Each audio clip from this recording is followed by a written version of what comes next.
19세기에 근대 독일의 기초를 닦았던 철혈 재상이라고 부르는 비스마르크가 이런 말을 한 일이 있습니다.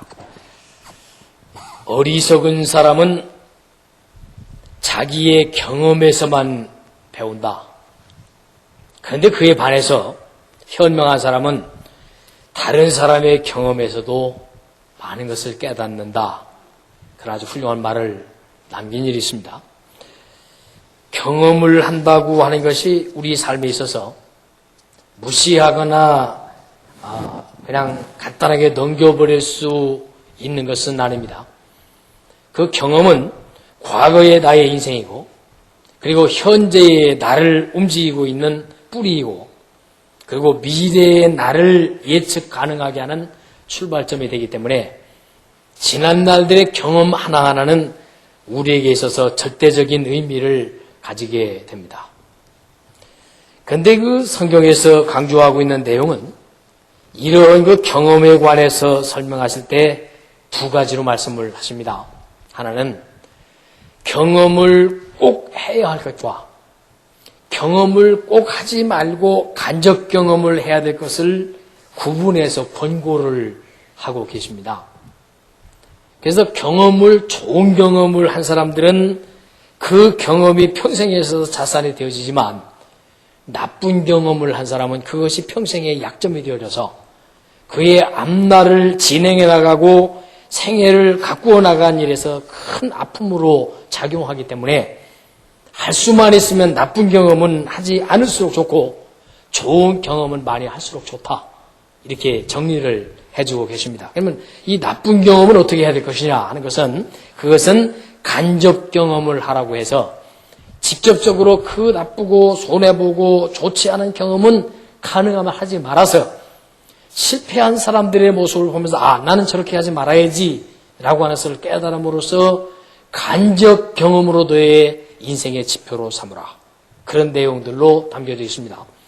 그래서 오늘 본문에 나타나 있는 내용들을 간단하게 간추려서 말씀을 드리면 이스라엘 백성들이 이 광야길에 도달을 해가지고 하나님의 수많은 좋은 은혜와 사랑의 경험을 합니다. 그런 좋은 경험을 했던 이스라엘 백성들이 그 하나님의 은혜와 사랑 안에 거하지 못한 채 원망을 하고 실망하고 믿음 없는 그런 삶을 살다가 우리 하나님으로부터 책망을 받습니다. 그 중에 가장 결정적인 책망을 어디서 받냐면 오늘 본문 이전에 나타나 있는 가데스 마네아에서 이스라엘을 하나님이 주시겠다고 약속했던 그 가나안 땅을 정탐해라. 그래서 12지파 중에서 한 명씩 골라서 12명의 정탐꾼들이 이 가나안 땅을 40일간 정탐을 합니다. 40일 동안을 정탐하라고 하신 목적이 무엇인지 또 그 정탐을 하려고 하시는 하나님의 의도가 무엇인지를 깨달은 2명과 그것을 깨닫지 못한 10명의 의견이 갈라지기 때문에 그들의 의견 여부에 따라서 자신의 운명이 결정지어지고 또 그 민족의 운명이 결정되어지는 것을 우리는 아주 예리하게 찾아볼 수 있습니다. 그래서 오늘 본문에서 주어지는 내용을 그 당시의 사람들에게도 교훈이 됐지만 이 말씀을 읽는 수천 년이 지난 오늘의 우리들에게도 똑같은 간접 경험을 하게 함으로써 우리는 똑같은 잘못을 몸으로 친히 경험해서 저주를 받는 것이 아니라 간접 경험에서 교훈으로 삼아서 피해 지나가도록 하기 위해서 성경은 기록하신 부분이 아주 많습니다. 그래서 성경은 금지하는 부분의 내용과 권장하는 내용으로 두 개로 나눠져 있는데 거의 금지하는 규정이 담겨져 있는 내용들은 우리로 하여금 경험을 하지 말도록 막아놓은 경험들입니다. 그런 경험을 하지 않고 간접적으로 배워서 느껴서 깨달아서 거기는 피해 지나가도록 하려고 하는 것이 바로 금지 규정이고 그리고 하라고 하는 적극적인 명령으로 나타나 있는 부분들은 권장사항으로 반드시 경험하라. 이렇게 두 가지로 나눠져 있습니다. 오늘 이스라엘 백성들이 20살 이상짜리 되어지는 사람들은 앞으로 40일 동안을 정탐했던 40일을 1년으로 계산해서 40년 동안을 광야에서 헤매다가 너희들은 그 광야에서 엎드러질 것이다.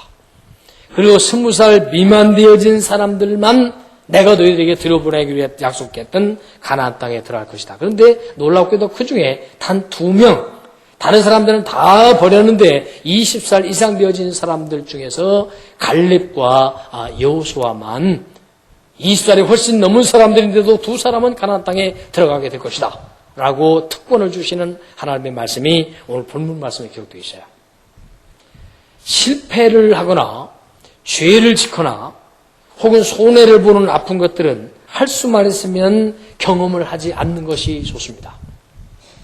모든 경험이 다 사람들에게 유익한 것이 아니고 모든 사람이 체험해 본 것이 다 기쁨과 복이 되어지는 것은 아니기 때문입니다. 왜냐하면 죄라고 하는 것은 한 번 회개하고 나면 용서를 받는데 용서는 받을지라도 그러나 쓰디쓴 죄의 열매는 스스로 거두어 드려야 되기 때문에 그런 죄의 경험이나 악의 경험은 결코 하지 않을수록 좋다라고 말씀하시고 심지어는 그런 그 경험을 하는 자에게는 진노가 임할 것이라고 말씀으로 경고까지 하셨거든요. 그래서 이 12명의 정탐꾼들이 왜 이런 일이 생겼을까를 한번 곰곰이 묵상을 해봤습니다. 그랬더니 이해가 될 수 있는 것이 뭐냐면 10명의 정탐꾼과 2명의 정탐꾼이 지금 가나안 땅에 딱 들어가서 40일 동안을 쫙 돌아다보면서 탐지하는데 그들은 뭐에 의해서 그 현실을 봤냐면 자기의 경험을 배경으로 해서 그 현장을 쳐다본 것입니다.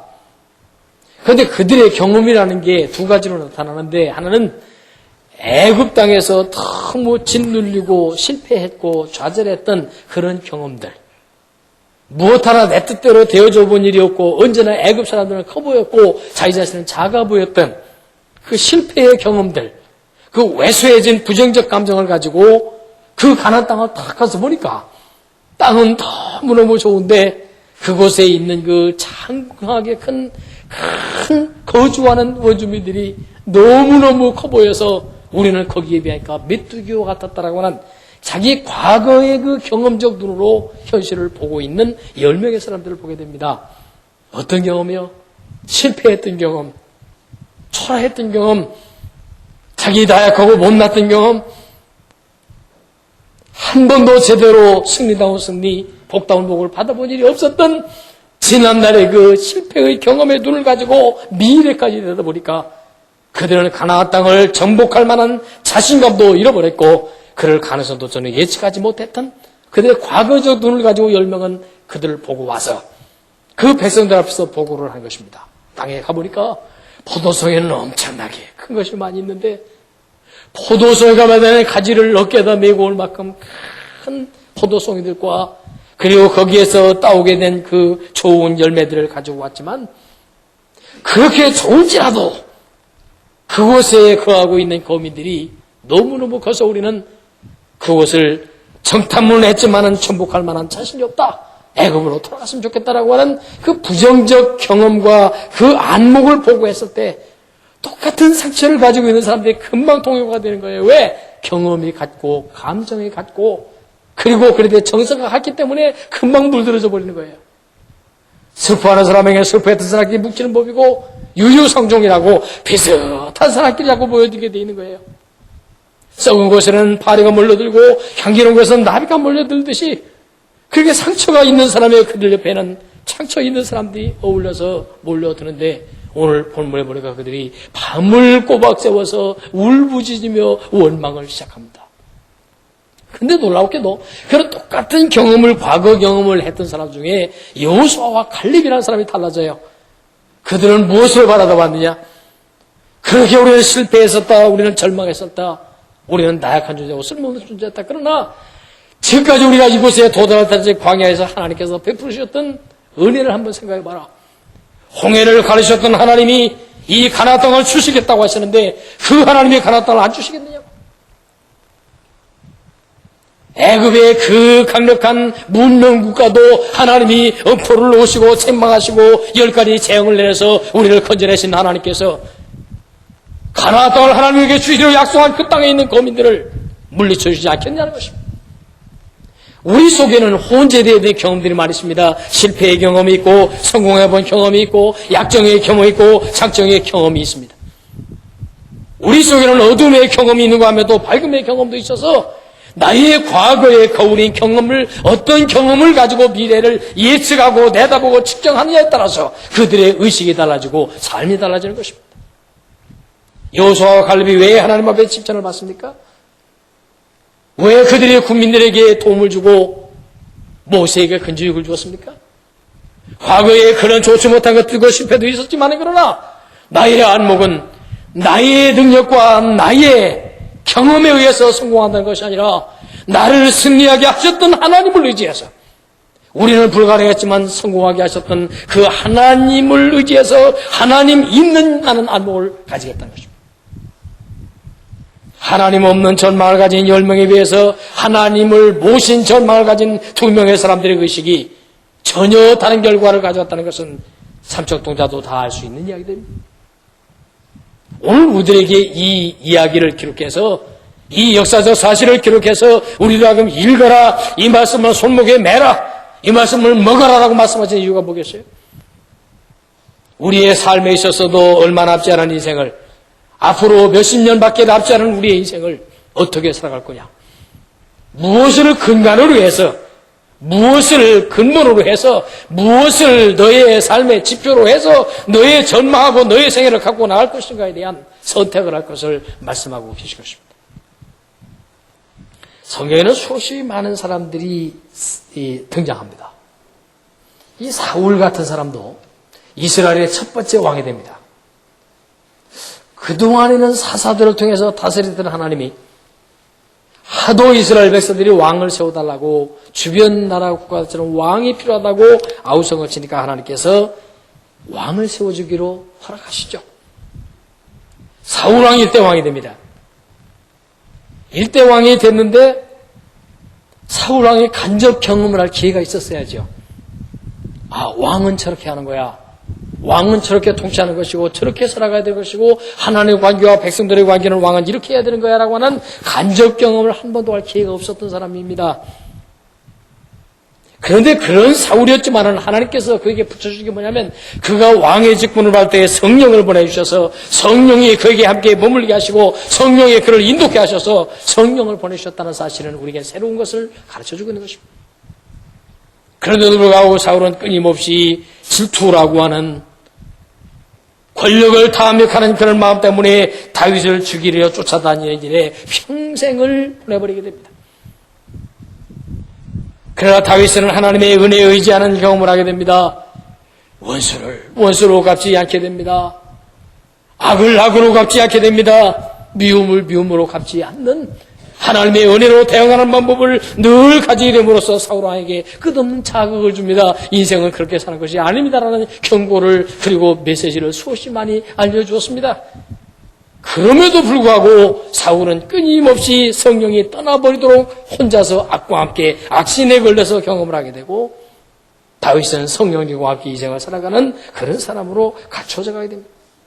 선배가 없는 왕 사울이 간접적인 경험에 좋은 경험이든 나쁜 경험이든 한 번도 해보지 못했던 데 비해서 다윗은 그 나쁜 왕을 통해서 수없이 많은 것을 깨닫게 되고 돌아다보게 되고 자기와 함께 하신 하나님께 의지해서 끝까지 주님과 함께 승리합니다. 참 놀라운 일입니다. 그래서 놀라운 것은 열왕기에 보면 하나님의 말씀을 자주 발견되는 게 있는데 그걸 뭐냐면 여러 왕들을 이렇게 평가합니다. 열왕기 상과 열왕기와의 왕들이 일어나서 통치하다 죽고 또 일어나 죽이고 빼앗고 하는 수없이 많은 일들이 열왕기에 일어날 때 하나님께서 기록하실 때 꼭 기준이 되는 건 뭐냐면 누구누구 왕은 다윗과 같이 아니하여 라고 평가의 기준을 다윗으로 정합니다. 그는 다윗과 같이 통치하였느니라 이렇게 말씀하고 누구누구는 다윗과 같이 아니하여라는 것으로 다윗이 통치하는 왕의 기준이 되어진 것을 볼 수가 있습니다. 그럼 뭡니까? 다윗 이후로 통치되어지고 세워지는 왕들은 다 다윗이 모델이 되어지기를 바라는 것입니다. 너는 다윗처럼 됐으면 좋겠다는 것입니다. 너는 다윗과 같이 아니했기 때문에 패망했고 너는 다윗과 같았기 때문에 하나님의 사랑을 받는다라고 말씀하고 있는 거예요.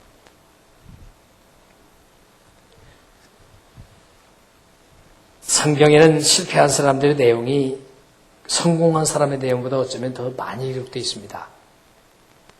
오늘 또 12명의 정탐꾼 중에서 2명이 성공자고 10명이 실패자이듯이 성경에 나오는 인물도 실패한 인물들이 더 많이 나오고 성공하고 훌륭하게 된 인물이 훨씬 적습니다.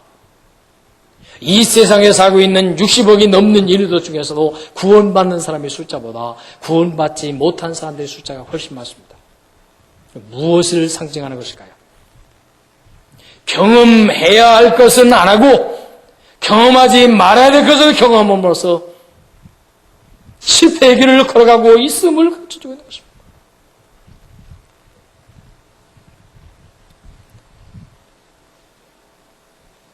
우리의 삶에서 적응이라고 하는 문제가 아주 중요한 부분인데요.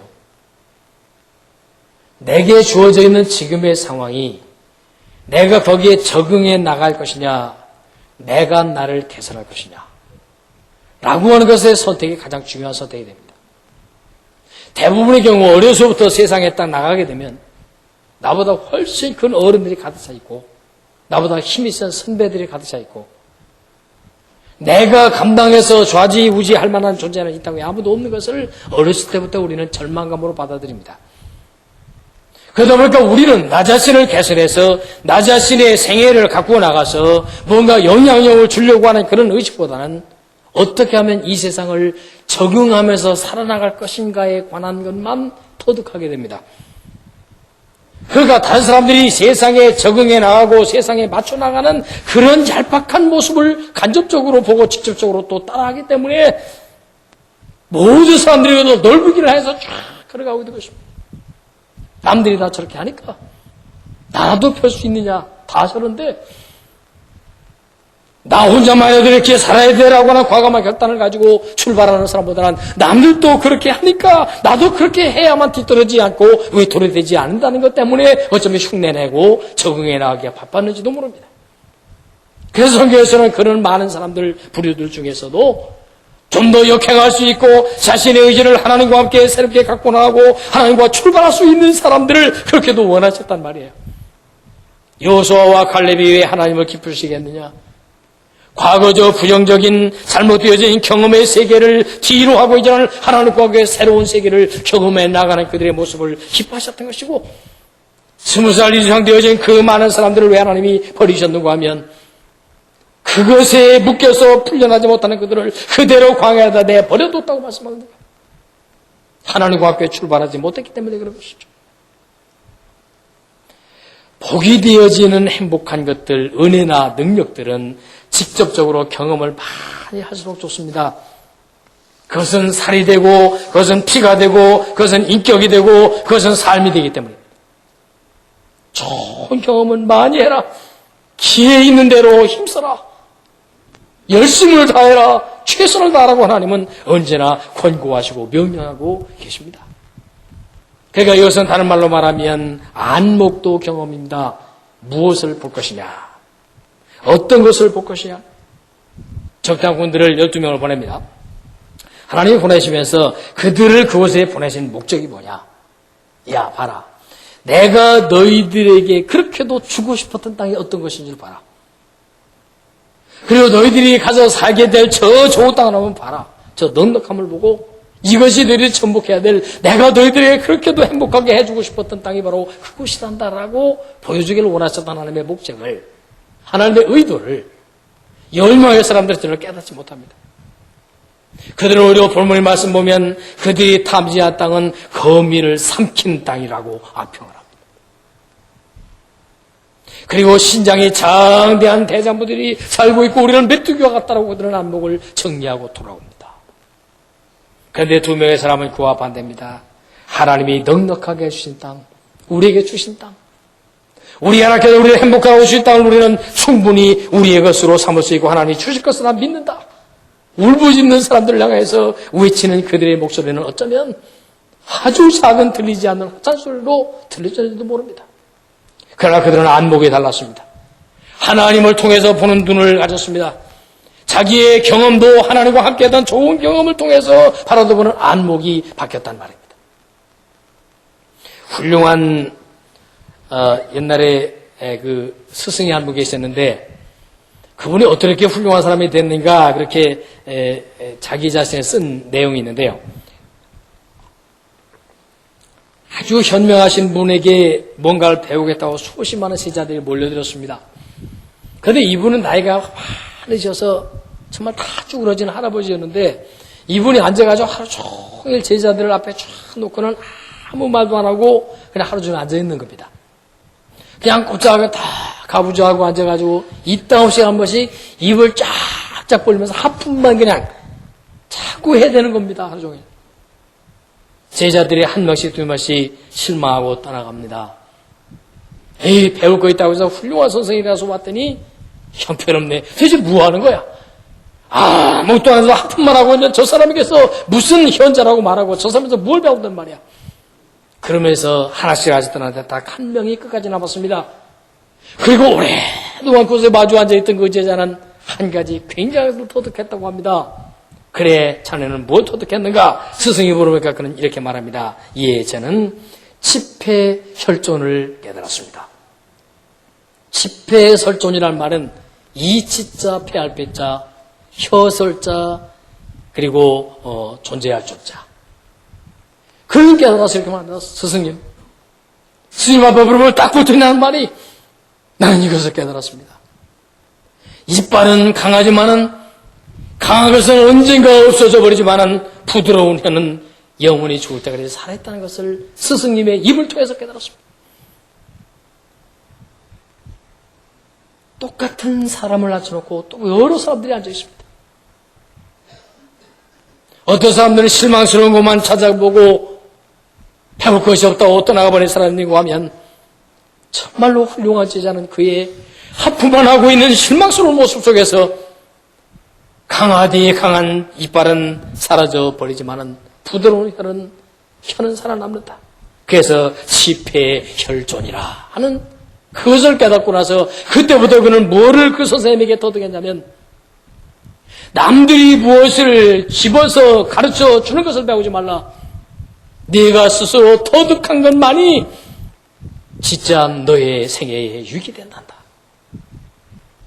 그런 훌륭한 선생님이 돌아가시고 난 다음에 그 뒤를 위해서 정말로 자랑스러운 인물이 됐습니다. 모든 사물을 보는 눈이 열렸습니다. 모든 사물을 생각하는 사고가 열렸습니다. 그리고 사람들이 깨닫지 못한 것을 깨닫는 자랑스러운 인물로 훌륭하게 세워졌습니다. 12명의 정탐꾼 중에서 2명이 무엇을 발견했습니까? 남들이 보지 못하는 걸 봤습니다. 하나님이 의도하신 것이 무엇인지를 깨달았습니다. 형편없는 존재에게서도 귀한 것을 배우는데 하물며 존귀하신 하나님의 의도 속에서 얼마나 존귀한 것을 배웠겠습니까?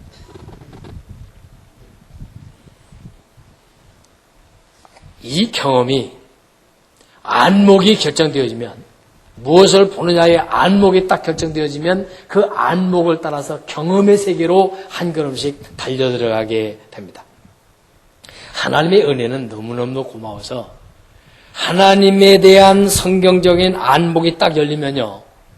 그 다음부터는 점점 내 경험의 세계가 달라지게 되는데 어떤 경험을 하게 되는가 하면 하나님과 나와의 삶이 경험되기 시작합니다.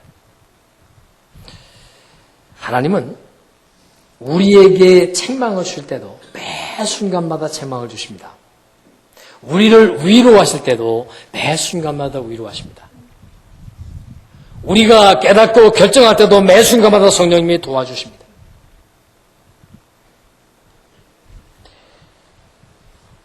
어제 한 가정을 신방을 하면서 그곳에서 예배를 드리면서 그런 말씀을 드렸습니다. 하나님은 어떤 악한 조건이 나에게 온다고 할지라도 악한 조건만 보지 말라고 하신다는 거예요. 하나님이 성경에서 의도하고 있는 것은 조건들만 보는 눈은 1차적인 눈이고 그 조건 위에 조건의 뒤에 조건의 배경 속에 계신 그 하나님까지 볼 수 있는 사람이 2차적인 안목을 가진 사람이라고 설명할 수 있다고 했습니다. 하나님 없는 안목과 하나님이 함께 하신 것을 가진 안목과 그 다음에 4차원적인 것은 뭐냐면 하나님의 능력의 손길을 느끼면서 그 현실을 극복해 나가는 삶이 바로 3차원적인 삶이다. 우리는 거의 눈이 어두워져서 내게 주어져 있는 안목밖에 안 보이니까, 내게 주어져 있는 현실밖에 안 보이니까, 하나님이 안 보이니까 쉽게 좌절합니다. 쉽게 넘어집니다. 쉽게 포기합니다. 쉽게 원망합니다. 주저앉아서 포기해버리고 맙니다. 오늘 10명의 적당꾼들이 그 모습이었고 이스라엘 백성들이 그 모습이었습니다. 하나님이 말씀하십니다. 너희들이 도대체 언제까지 내 목소리를 청종하지 아니하겠니? 언제까지 나를 멸시하겠니? 언제까지 나와 함께하지 아니하고 너희 혼자서 그렇게 살다 죽을래?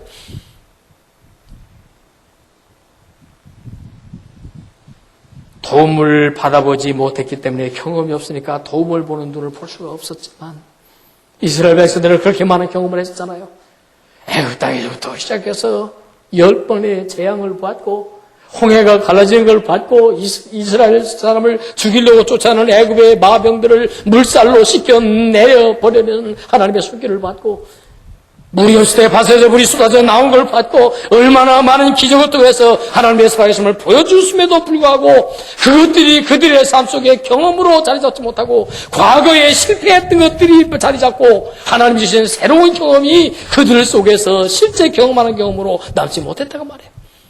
버려야 될 경험은 끌어안고 새롭게 체험해야 될 경험은 외면해버리는 거짓되고 잘못되는 삶을 살았던 것이 그들이 실패했단 말이죠. 그래서 하나님 말씀하십니다. 내가 너희를 용서하노니 과거에 실패했던 부정적인 경험들은 다 잊어버리라고 말씀하십니다. 내가 다 잊어버렸노니 용서하노니 다시는 그것들이 너희를 지배하지 못하게 하라.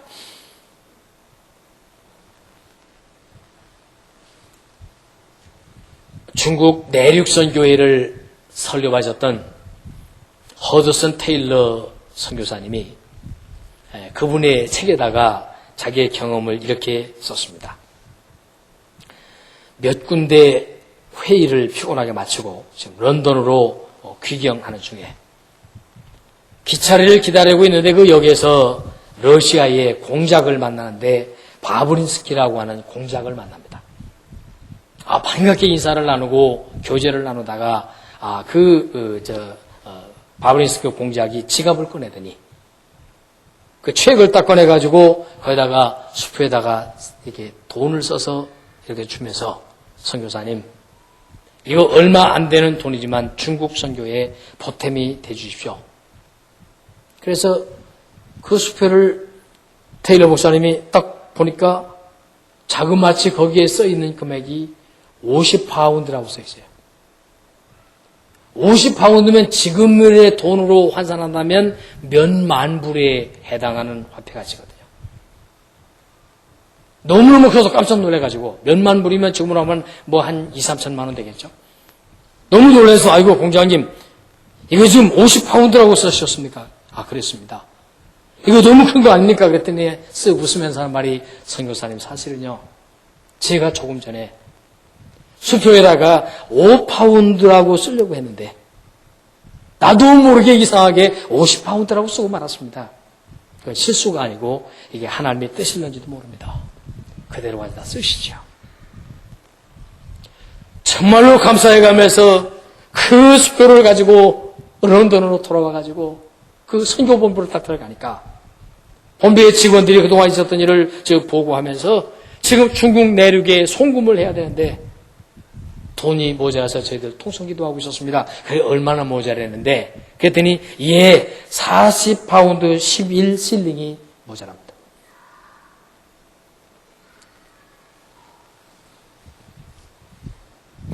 테일러 목사님이 너무너무 놀랐습니다.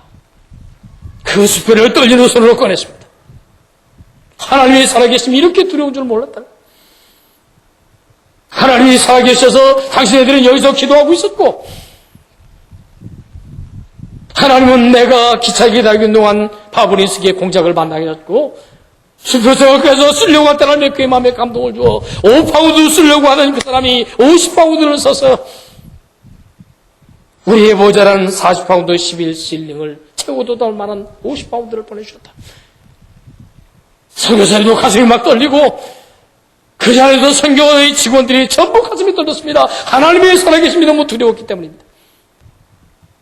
하나님이 살아계신데, 하나님이 우리를 들여다보고 계신데, 우리를 계획하고 계신데, 하나님이 지금도 역사하고 계신데, 우리는 하나님 없는 사람처럼 하나님이 안 보인다고 해서 잘못 살아왔는지도 모른다.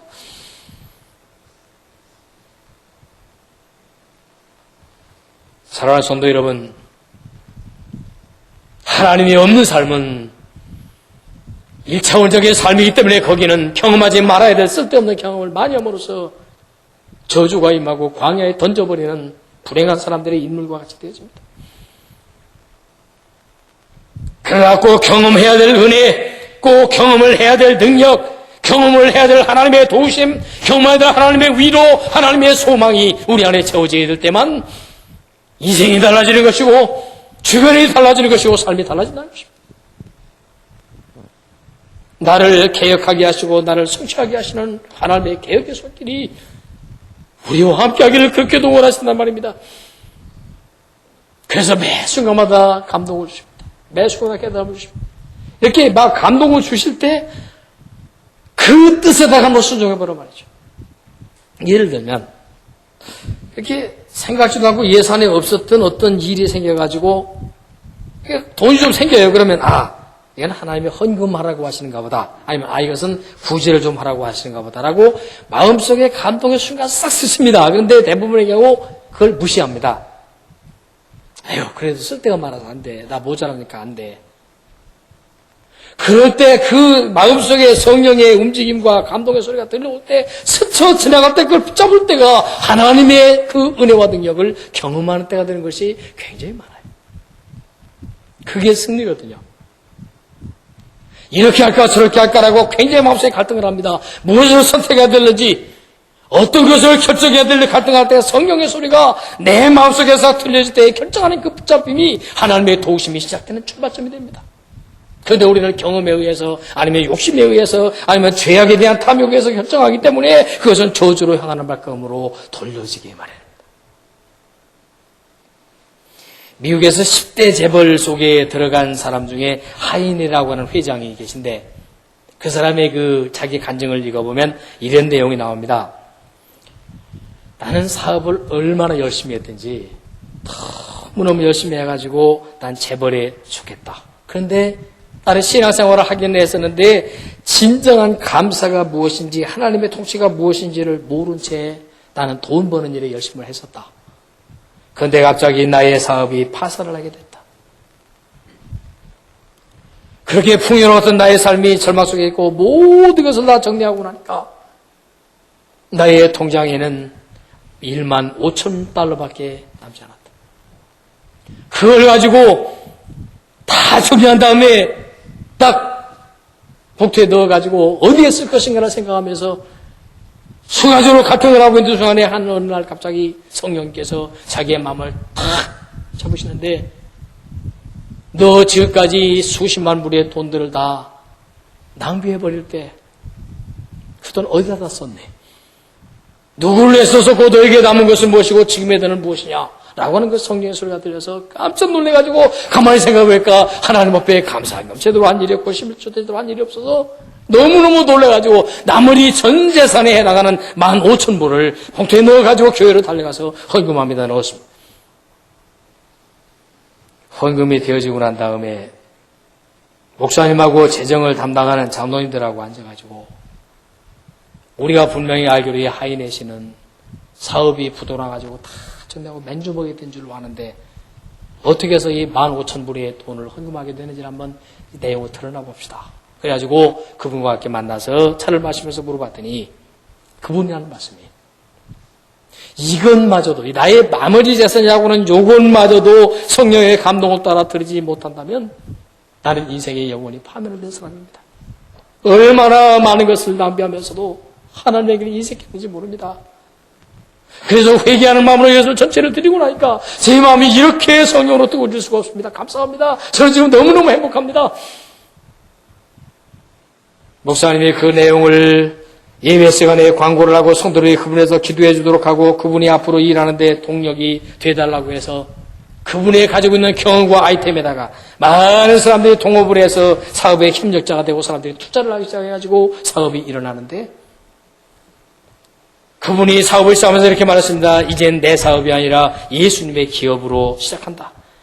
이제는 불평이나 욕망으로 하는 것이 아니라 감사와 헌신으로 새 출발한다. 그런 제목을 가지고 회사를 일으키려고 하는데 그것이 바로 그 유명한 세계 그 미국의 10대 재벌 속에 들어가는 하인의 재단입니다. 우리가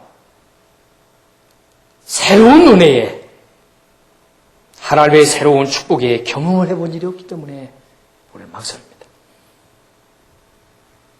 위대하신 하나님의 숙제에 붙들려서 승리해본 경험이 없기 때문에 과거에 실패했던 경험에 비추어서 자꾸만 이 장을 살아가는 우를 우리는 범합니다. 하나님이 여호수아와 갈렙을 특별히 세워서 그 20살 이상 되는 수많은 사람들이 광야에다 다 버렸지만 이 두 사람만은 가나안 복지에 들어가게 한 것은 두 가지 이유가 있습니다. 너희들이 만난 하나님이 얼마나 좋으신 하나님이고 내가 너희를 얼마나 사랑하는지에 대한 상으로 너희들을 가나안 땅에 들여보내주겠다라고 하는 그들 개인적인 축복인 반면에 또 하나는 많은 이스라엘 젊은이들에게 20살 미만 자들에게 간접 경험을 심어줄 만한 사람이 없었기 때문입니다. 직접 경험으로 인도해주면서 그들을 이끌어갈 만한 사람이 없었기 때문입니다. 모세도 죽어서 가나안 땅에 들어가지 못했으니 유일한 지도자라고 한다면 20살 이상짜리로서는 여호수아와 갈렙밖에 남지 않은 것입니다. 너희들의 인생에 복받는 것을 통해서 너희들의 인생에 하나님의 사랑 받는 것을 통해서 다른 사람들에게도 본이 되어지고 다른 사람에게도 간접 경험이 되고 직접 경험으로 이끌어주는 사람들이 되고 하나님의 기쁨이 되어주는 존재가 되라고 하는 이중적 의미를 가지고 있는 것입니다. 사랑하는 성도 여러분, 절대로 해서는 안 되는 실패의 경험이 우리에게서 이제 없어지시기를 바랍니다. 죄악의 경험, 저주의 경험이 우리에게서는 이제 완전히 끝나게 되어지기를 원합니다. 기쁨의 경험, 감사의 경험, 행복의 경험, 하나님의 능력의 경험, 주 하나님이 얼마나 나를 사랑하시는가에 대한 감격의 경험만 우리의 여생 속에 있다고 한다면 그것이 바로 오늘 성경에서 우리에게 교훈하신 하나님의 의도가 정확하게 전달된 것이라고 믿습니다. 주님과 함께 사십시다. 경험하지 않아야 될 때는 철저하게 배격하고 잘라버리고 결단해서 더럽고 어두운 것들은 나는 다시는 경험하지 않는 지난날로서로 족한 그 너무너무 아픔을 대가를 치고란 너무너무 부끄럽고 아픈 경험은 그걸로 끝내버리고 또 한 번의 반복이 없기를 바랍니다. 이제는 하나님과 함께 재출발되어지고 새로운 경험이 이루어지고 새 축복이 열려지는 놀라운 은혜가 저와 여러분들에게 충만하게 임하게 되어주시기를 우리 주님 예수 그리스도 이름으로 간절히 축원합니다. 기도하겠습니다. 자비하신 아버지 하나님, 철몰라서 세상에 적응하느라고 얼마나 많은 어두움의 경험 속에서 쓸데없는 죄악의 경험 속에서 아픈 과거를 가져왔고 실패를 가져왔고 저주를 당해왔던 우리의 삶을 돌아다보게 해주셨음을 감사합니다. 이제는 다른 사람들의 수많은 실패자들 오늘 또 100만, 200만이 넘는 이스라엘 백성들의 20살 넘은 그 많은 사람들의 광야에 버림받는 모습을 보면서 우리도 간접 경험을 하게 해주셨음을 감사합니다. 영화로우신 아버지 하나님, 그러나 그 사람들 중에서 그 많은 사람들 중에 여호수아와 갈렙을 세우신 아버지 하나님, 바로 우리의 샘플이 되게 하시려고 우리의 삶의 지표가 되게 하시려고 우리를 이끌어 주시는 하나님의 축복의 조합자가 되게 하시려고 그들을 남겨주셨고 보여주시고 세워주셨음을 감사합니다. 아버지 하나님, 이제는 저희가 부끄러운 경험을 결코 하지 않게 하여 주시옵소서. 이제는 죄된 경험을 결코 더 이상 진행하지 않게 하여 주옵소서. 사탄에 의해서 함께 멸망하고 패망하는 길을 달려가는 우를 범하는 경험을 저희들에게서 끊어지게 하여 주시옵소서. 그래서 하나님과 함께 하나님의 능력과 함께 새 경험을 이루고 하나님의 권세와 앞에 우리 몸이 새로운 성취를 이루어 나가며 주 하나님께서 이렇게 역사하셨다는 것을 간증하고 증거할 수 있는 은총을 저희의 심령마다 외시간 축복으로 허락하여 주시옵소서. 나와 함께 가자, 이제 그만 일어나라라고 말씀하시는 주의 말씀을 따라 이 시간 일어날 수 있게 하여 주옵시고,